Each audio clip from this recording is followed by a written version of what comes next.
Hello and welcome to the Total Packers off-season report. I'm Larry McCarron. Of course, it's been an off-season dominated by Aaron Rodgers and his impending trade to the New York Jets. The Packers and Aaron deciding it was time to part company after 18 mostly great seasons. It's complex, it's hard, it's complicated, but at the same time, I think once we got down to the road and knew what Aaron wanted, we've been trying to facilitate that. I've got nothing but love and appreciation for what Aaron has done for so many in our organization. He's done so much for myself, my family, our coaches' families, so many people within the organization. A lot of people have been rewarded, quite frankly, because of his ability to go out there and play at such a high level.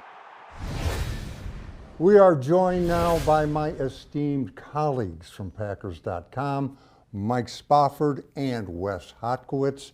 And Wes, is there any way in the world this trade does not happen? Well, so much time has passed now, Larry. You hope that it does. I mean, for both sides and everything that's involved with that. But certainly you heard Aaron Rodgers talk about it. And where the Packers are at right now, where he sees himself at this point in his career, he's excited about what the New York Jets are doing, and the Packers obviously sitting with a former first-round pick and a third-year veteran in Jordan Love. It seems like if there was ever to be a transition point, this would be the one. Mike, the Jordan Love era is upon us. Yeah, it is. Is the young fellow ready? Well, the Packers certainly believe so. Brian Gutekunst believes so. And it's not just about what he did in the fourth quarter in Philadelphia in primetime, that game that everybody saw where he looked very different from the quarterback who made his only NFL start in Kansas City. It's about all the stuff behind the scenes, running the scout team, the way he's looked in practice, the way he's shown leadership in the locker room to take this next step. The Packers believe he's ready, and they believe it's time. I think Goody said it best when he said, at this point, Jordan just needs to play. It's been a steady progression since he's got here, and we're excited about what Jordan can do for us. Loft right side, he's got down the sideline, touchdown! Excellent pass from the quarterback, Jordan Love. He's been on the money, hasn't he? Yes, he has, very sharp. He's excited about the opportunity. I think going in there last year, having some success, gave him some confidence, and that's what you want. I love what I've seen out of Jordan Love. I thought his poise in the pocket was very good. He's been trending in the right direction the whole time, but every opportunity that he's had, I think he's done a really nice job with. Left side of the end zone, leaping grab, Romeo down, touchdown! Nice job by Love. It's enjoyable to see the young guy have some success. Guys, the draft is just days away, and rather than embarrass ourselves with precise predictions, let's limit our discussion to players of potential interest to the Green Bay Packers. Deal?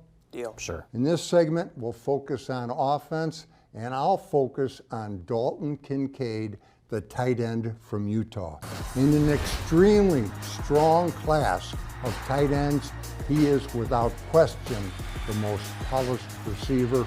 I think he would fill a big need for the Green Bay Packers. Wes? Yeah, Larry, and in that same vein, I'm going to stick on the offensive side of the ball and go with Ohio State's Jackson Smith and Jigba. Now, obviously, we know how long it's been since the Packers have taken a receiver in the first round, but this kid, for me, checks all the boxes. The fact is they're going to look a lot at his injuries and the hamstring this year.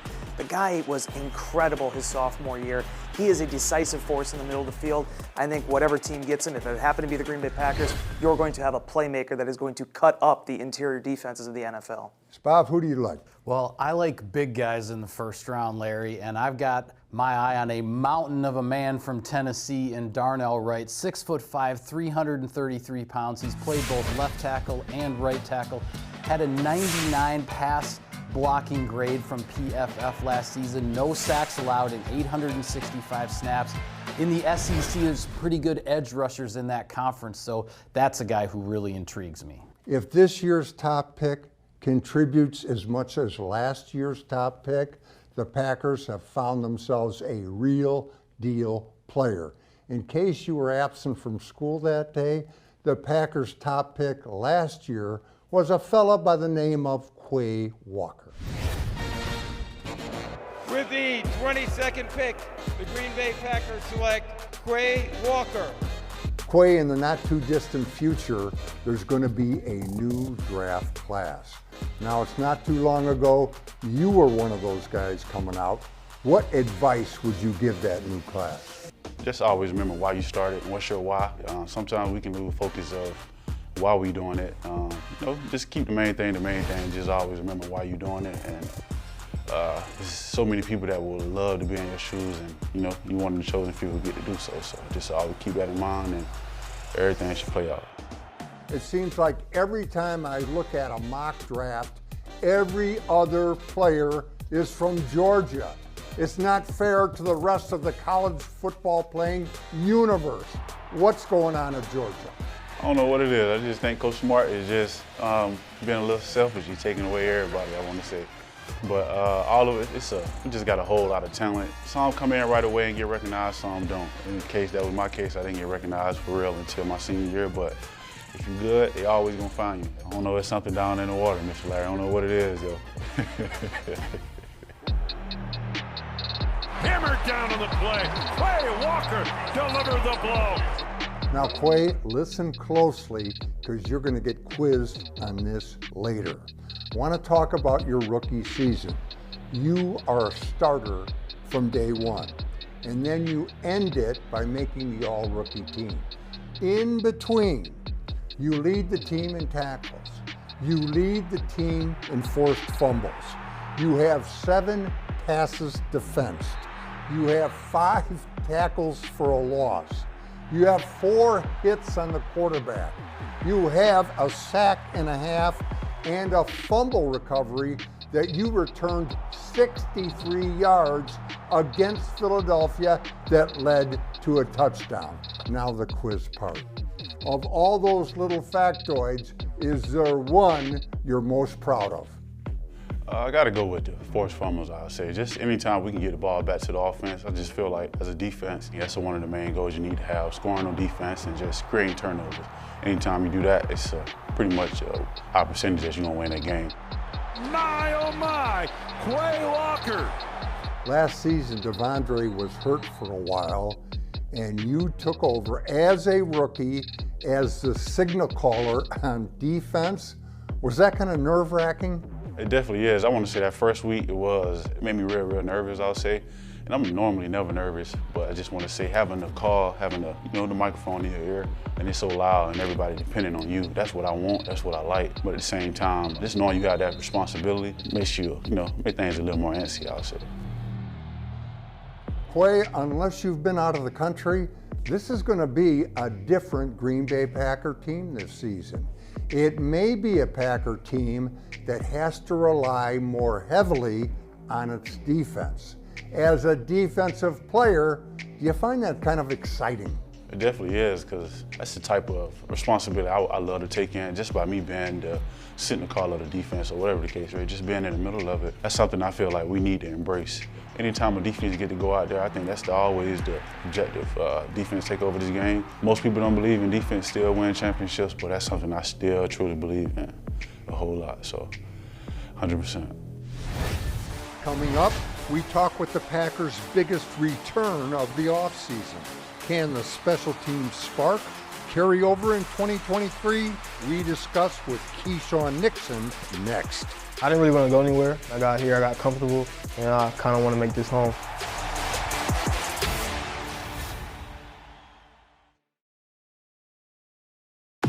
We're all trying to get these guys in position where they can perform well at what they do, and if we can put them in a position to help us all, it works out well.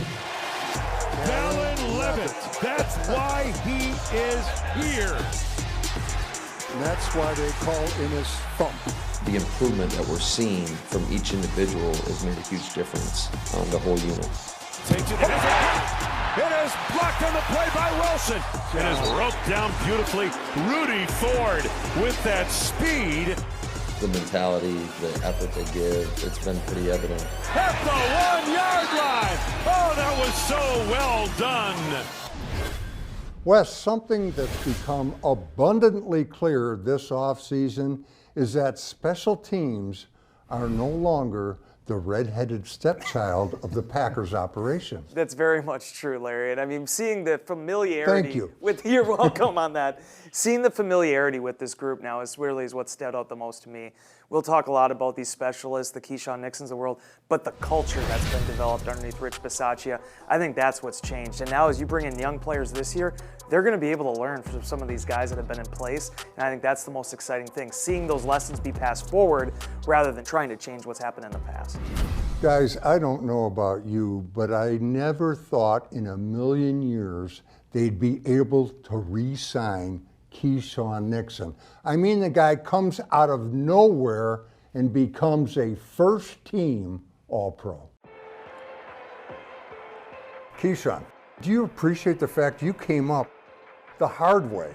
Yeah. Nothing was given to you. You were undrafted, and here, a few years later, you're first-team All-Pro. I just feel like, you know what I'm saying, it was my own marathon, my own race. I had my own pace for it. I'm kind of happy my career has turned out the way it has because it's something I worked for and it's a big accomplishment. And I'm excited to see what the future holds now. I don't know if you realize this. They're going to introduce you as Keisean Nixon, All-Pro kickoff return man. I mean, you're like, as of now, an All-Pro for the rest of your life. It's a great accomplishment, and I think it's the best thing that I'm the first Packer All-Pro kick returner also. So it's a historic team, and that's like a historic accomplishment to have.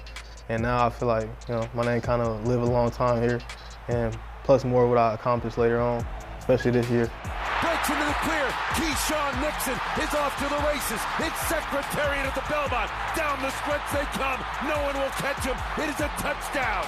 My goodness. This past season, you're approaching free agency, and you have a humongous season.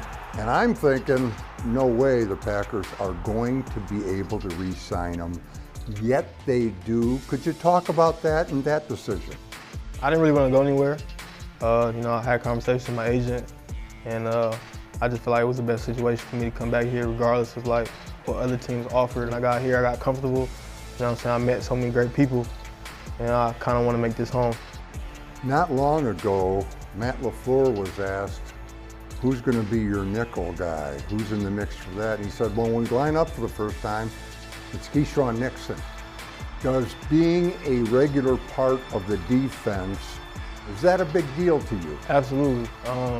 Kick return was more so like just because I know I can do it, you know what I'm saying, at a high level. I always knew I was capable of doing what I do, but defense is where I feel like I bring the best to football and what I do as a player. Intercepted out of bounds. Keisean Nixon. It is clear that special teams are no longer an afterthought in Green Bay, Wisconsin. Nah, because all those guys work hard, they come in here, compete, and they know how to play the right way. What coaches ask to do, they get it done. And I'm just happy that they bring all those guys back now, you know what I'm saying? We show what the team can be at the end of the year. Now it's gonna be a little different when we can start it at the beginning of the year. Is it fun getting back together with the guys after some time apart? Yeah, I miss my friends for real. Preston, Kenny, Dre, Sewell. Yeah, they're my guys. So just being in the locker room again with them guys, just being around, I just kind of miss them. After last season, I mean, just an incredible first season in Green Bay, hopefully the first of many. Everybody plans on being better, and you set that bar so high. What do you do for an encore? That's the thing, that bar is not really set high. I don't really feel like I accomplished much last year. All I did was, you know what I'm saying, get my name out there. I feel like this year is gonna be the year that I show them who I really am. What I bring to the table wasn't a fluke. I say the words and I just go get it, compete at the highest level. You know what I'm saying? Like, this is for real. Spoff, I believe it was at the owners' meetings in Phoenix this year that Matt LaFleur said when they line up for the first time in their nickel defense, that Keisean Nixon is the nickel back. What do you think? Well, I tell you, he brings that same tenacity that he has on special teams. He brings it to defense as well. This is a young man, he's still feeling his way defensively, but late in the season, he had that interception at Chicago late in the ball game that helped jumpstart that winning streak for the Packers late in the year. He'll be in year 2 now in Joe Barry's scheme, learning the system, settling in with Alexander and Douglas, playing next to those guys. This is a real big opportunity for Nixon. All right, guys, let's go back to the draft, and this time focus on defense. And I'm going to focus on Lucas Van Ness, defensive end, edge-type player from Iowa, 6'5", 272. He ran a 4.58, and nobody on the college level could block this dude. Wes, what do you think? Well, I'm going to go with Nolan Smith, also kind of an edge type, but a very different type of body type, 6'2", 238 pounds.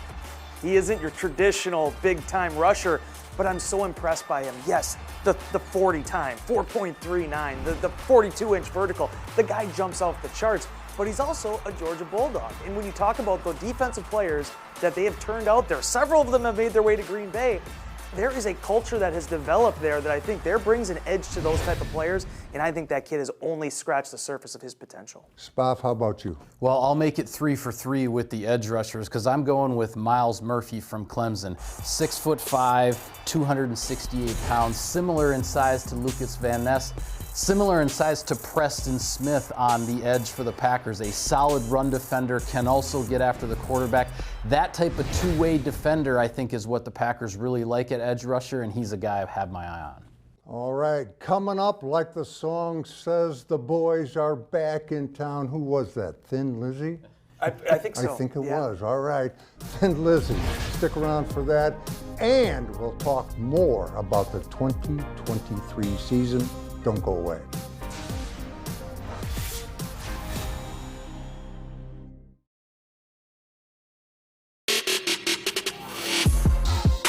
Back in the building. Let's get it.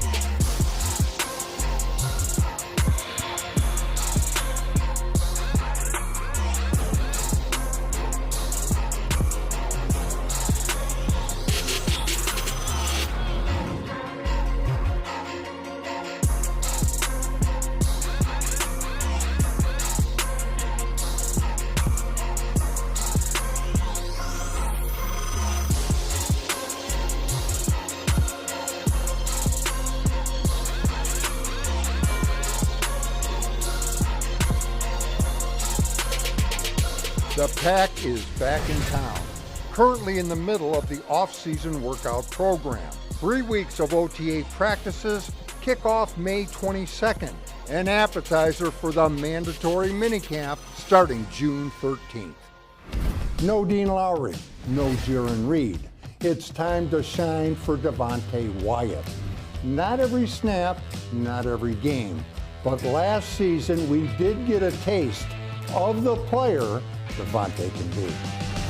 Devonte working against real deal NFL starters, and watch the move. With the right hand, the club, and with the left arm, the rip. And something else, something that all good pass rushers have, and that's relentlessness. Watch the effort, the want to, the desire to get to the quarterback. Everything you're looking for in a pass rusher, we just saw. Play action now off a split zone, and they're going to be coming at Devonte from all angles. He starts by going inside, feels the tackle, back to the outside by him. Now he has to contend with the tight end. He's got to come up with a move on the move, and he does. Another rip. He makes the tight end look sick, and he makes Tua's life absolutely, positively miserable. The quickness and twitch we're seeing in the pass rush applies to the running game too. Devonte starts with a little head fake outside, and then it's to the inside, and he splits the double team part of a combo block. Devonte is also underneath the Rams center, and he's stronger than the Rams center, and he's stopping the Rams for 0-0, nada. season finale, and Devonte is putting it all together. And something he does instinctively is that he doesn't stay belly to belly with the blocker. He works the edges, and by doing so, he only has to beat half a man, not a full man. Just what he does right here, and he's in on Jared Goff for the sack and the forced fumble. Just imagine if Devonte can make a second-year jump similar to the one Kenny Clark made back in 2017. Kenny actually told me he had a rookie year like mine. He started off a little rough. And he said always, you know what I'm saying, throughout the end of the season or your second year, it's going to be your big jump. So he just saying, don't stress yourself out over it. Keep pushing yourself and keep going out with good effort. Hit from behind, coughed up the football, and the sack made by Devonte Wyatt. Devonte Wyatt, a big piece in the Packers puzzle in 2023. And guys, of course, the headline act is Jordan Love taking over at quarterback. Goes without saying. However, one of the things that really interests me is how the team will react to him, how it rallies around him. Will everybody feel compelled to do a little bit more? Will they replace Aaron collectively rather than individually? I think that'll be fascinating to watch. Wes, how about you? Yeah, I agree, Larry. And listening to Aaron Jones talk at the Packers tailgate tour as they were getting ready to kick off, he mentioned the lesson that all these returning veterans, they're going to be passing on to Jordan Love is that we're here for you. You are the quarterback. We are going to support you and do everything in our power to make sure that you are comfortable in that seat. There are so many great leaders that he's going to be able to lean on right out of the gate. I think that should really allow a young player to really thrive in year one. Spoff, what are you looking at? Well, with regard to this Packers offensive line, they've got one of the best left tackles in the business in David Bakhtiari, a 5-time All-Pro. Left guard in Elton Jenkins, who's a 2-time Pro Bowler. The last 38 games for the Green Bay Packers, including playoffs, those two guys have lined up next to each other on the left side 6 times. That's going to change in 2023, and that's going to be a big help for Jordan Love. Thank you, gentlemen, and that is it for the Total Packers off-season report. Thank you for watching, and as always, until next time, take care.